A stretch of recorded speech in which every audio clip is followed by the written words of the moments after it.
I'm Ashton Addison from EventChain for Investmentpitch Media and FinTech News Network. And today on Blockchain Interviews, we have John Hargrave, the author of Blockchain for Everyone. John, thank you so much for being on the show. It is a pleasure to see you again and to have you here. Ashton, thanks for having me. You're very welcome. I'm very excited to learn about Blockchain for Everyone today. I do have a copy of the book, but I haven't read it yet, and I'm excited to hear your take on it. So if you would kick it off, I'd love to hear a little bit about, why did you write the book and what's the story behind it? Yeah, I started out as a comedy writer. I've been writing kind of at the intersection of comedy and technology for about 20 years. And what I do is make technology accessible in a really user-friendly, fun way. I'm like a professional simplifier. And so when I got involved in blockchain, when I bought Bitcoin back in 2013, I got so interested in this, but I found that most blockchain books were really difficult to understand. They were hard to get through. And I wanted to make a book that people would read cover to cover, a book that was funny, that was interesting, and it was just a great read. And that's how my book, Blockchain for Everyone, came about. It's the story of my forays into this crazy world of blockchain, first as an investor in Bitcoin, and then building a whole company in this space, all the crazy characters that I've met and all the adventures that I've had. But along the way, you learn about the technology in a really fun and funny way. And people tell me now, this is the greatest compliment, they say, I started reading it and I couldn't put it down. I read it cover to cover and I said, my job here is done. Drop the mic. That's amazing, John. It's great to hear that you've had such great feedback, and that it's more than just the technicals, and it can get pretty complex and dry depending on what your interests are. Just reading about the technical part about blockchain, but I know that yours is much more encompassing than that, and you do have a part about why people need to reinvent themselves and sort of your story of lifelong learning. If you could touch on that part of the book, that'd be great. Yeah, so I was approaching the age of 50 and had this successful company, but it wasn't growing as fast as I wanted it to. And I said, I've got to reinvent myself. This was about the time that I bought Bitcoin, and I saw the price of this Bitcoin going through the roof. This was in the great crypto boom of 2017. And I said, I'm going to completely reinvent myself, reinvent this company, go all in on blockchain. And what I believe is that the world moves so fast today, technology moves so fast that we are called to constantly reinvent ourselves. We have to be what I call lifelong learners. And think of yourself as having like a skill stack, a very specific, unique collection of skills. And you got to constantly be adding new skills onto your skill stack.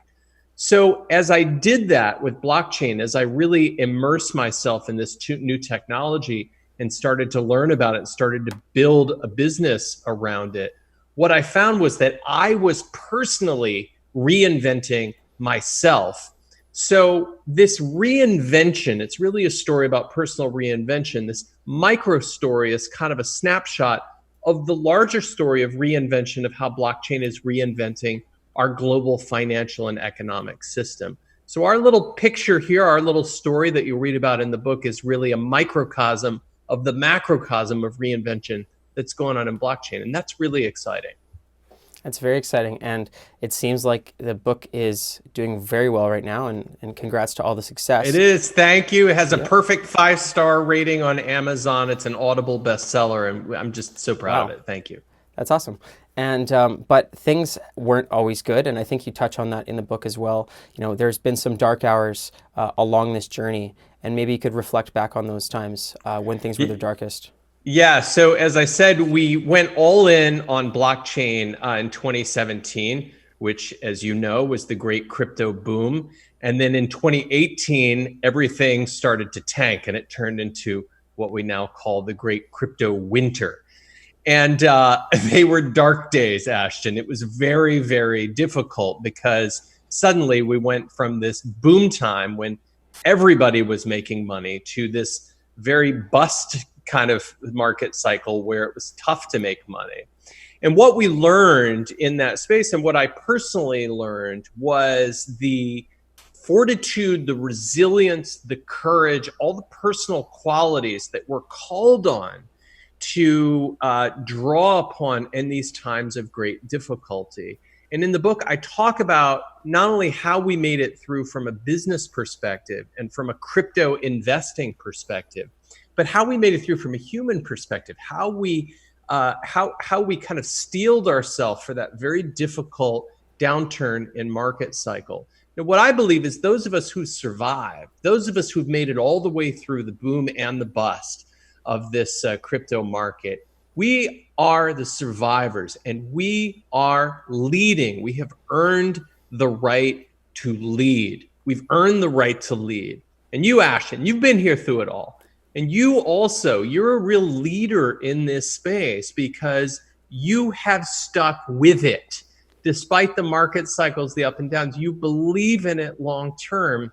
Mm-hmm. You've put your money where your mouth is, and you've built this amazing show around it. And that's the kind of perseverance that this book teaches you how to do. Feels good to be a survivor, doesn't it, Ashton? You just got to keep working hard every day, John. And I know that we're both working on that path. So thanks for that acknowledgement as well. I did skim through the book and saw a little part about how you're at the Fed, undoing the Fed, and saw a little bit of humor in that. If you could explain that story to the audience, that'd be great. Yeah, it's a funny story where we're doing a deal in the Fed. So I had been invited to a conference at the Federal Reserve. So the Federal Reserve is, of course, our central bank, but it's also a building. It's actually 12 buildings, the central banks. And there's a branch here in Boston where we're located. And it's this huge, imposing monolith of a building. And to get in, you have to go through all these security gates and be frisked. And I go into this conference. And then after the conference, I go to take a conference call for my business. And we're doing a deal in the basement of the Federal Reserve. I'm in the lunchroom of the Fed. I'm literally in the belly of the beast, Ashton. I'm in the commissary at the Federal Reserve, surrounded by like millions of dollars of cash. And we're doing a deal with this entrepreneur who's building one of the first stable coins. And as you know, a stable coin is a crypto asset that holds its value against the US dollar. And it strikes me as I'm talking to this guy that I'm doing a deal in the basement of the Federal Reserve that will undo the Federal Reserve. I'm literally taking apart the system that I am currently sitting inside of. And I thought, that is just an irony sandwich. That is like irony layered in between several stacks of irony. And it was especially hilarious because the stable coin he was proposing was actually backed by gold reserves. So here you have a stable coin that people are saying is worth nothing that's actually backed by gold, while I'm in the middle of the Federal Reserve, which has all of this paper that is no longer backed by anything at all. And I thought, that's an irony burrito. Yep, that's definitely ironic, and it's interesting how times are changing, and old parties will need to adapt, and stablecoins will continue to adapt as well, so that we can keep moving forward and use the money for the people and the money that the people want to use. So yeah. It seems like quite the journey, and the ironic journey and the funny journey, and the spiritual journey. I saw in the tagline, it's called, you almost call the book a spiritual quest. What did you mean by that? It is like a vision quest to enter into this space and to really stick with it long term. Whether you're an entrepreneur, whether you're a blockchain pioneer, whether you're an investor, whatever you're doing in this space, to really stick with it, you have to believe in this space with every fiber of your being. And as I went through this, it was enlarging in a spiritual sense. It was an exercise for me, a daily exercise, and motivating myself to keep going one foot at a time, one foot in front of the other. So I used all these tools or kind of hacks throughout this difficult period of 2018, like music, for example. I actually created a Spotify playlist called Blockchain for Everyone. It's a free playlist with all the music that was just positive and motivating and upbeat, kind of helped me make it through. I had a whole series of mantras. I write them in the book. I call them mind hacks that I wrote down in a little moleskin notebook every day to myself, kind of affirmations to get me through it. I did a ton of blogging, kind of explaining this new space that we were building and my vision for it. So all of these very specific kind of actionable things that I did, techniques to make it through, those are the techniques I want to share with the world, because there will be more difficult times ahead. And also, we all face difficult times, whether it's in building a business in the crypto space or some other personal challenge. And that's what I really wanted to share with your viewers, share with the readers, and share with the world. Yeah, well, congratulations on that, because it seems like it's been doing really well. When we saw each other at the World CryptoCon, you had your booth with all the books there, and they sold out. There wasn't even any books left when I got there. So that was great. And how have you found the time to travel to these different conferences while still trying to market the book and then continue on what's coming after the book here? How have you managed to? You don't get a lot of sleep, Addison, working in this space. You don't get a lot of sleep. But it was very exciting to sell out at World CryptoCon, and then I went to Blockchain Expo, and everywhere that we've gone to sell the book face to face, we've just gotten great feedback from readers. And what people love about it is there's a special deal with the book for your listeners, which is you can get $25 in crypto when you buy the book. And the book is about $25, so you essentially get the book for free. So there's a little bookmark inside the book when you buy it that has a QR code. You scan the QR code and it opens the Coinbase wallet app, and it has $25 of DAI loaded into it. DAI, of course, is a stable coin, so it's going to hold its value. And then you can use that DAI within the Coinbase ecosystem. And so because of that, it's been selling like crazy. And you can only get that deal if you go to blockchainforeveryone.com. So you can buy it on Amazon, you can buy it on Audible, but the special $25 deal is only available for your readers or listeners through blockchainforeveryone.com. That's awesome, John. And how did you manage to partner up with DAI? I know, it's ironic because they are a stable coin. That's, what you were talking about in the story, and it's actually one of the most popular and well-used stablecoins. Yeah. So I'm interested how you managed that.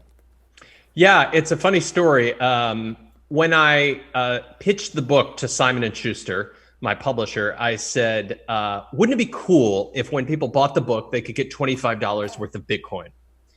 And my editor, who is this brilliant guy named Jeremy Ruby Strauss, he's had all these New York Times bestsellers. He says, John, this is how he talks. He goes, John, the last time I heard an original idea in the book publishing industry was never. And that is an original idea. And I was like, that'd be brilliant. $25 in Bitcoin. And imagine the price of Bitcoin goes up. Well, the price of Bitcoin could be worth more than the book. So you literally would not be able to keep the book on the shelves. You'd have to hire a security guard to stand guard over the books. So I love this idea. Well, it turns out packaging Bitcoin with physical books is actually much harder than it sounds. So all kinds of logistical challenges. So we approached Maker, that is the creator of the DAI stablecoin, and Coinbase, that makes the Coinbase wallet. And they were kind enough to say, basically, we will contribute a large amount of DAI for this promotion. And for them, what they're getting is new users of the Coinbase wallet and the DAI cryptocurrency, the DAI stablecoin. And what we're getting is just a great value for our readers. And at the end of the day, that is the mission of the book, is getting people to actually own this stuff. So Blockchain for Everyone is the name of the book. And that's really our goal, getting everyone on blockchain. Awesome. Well, thank you so much for the time, John. I'll leave those links in the description box below.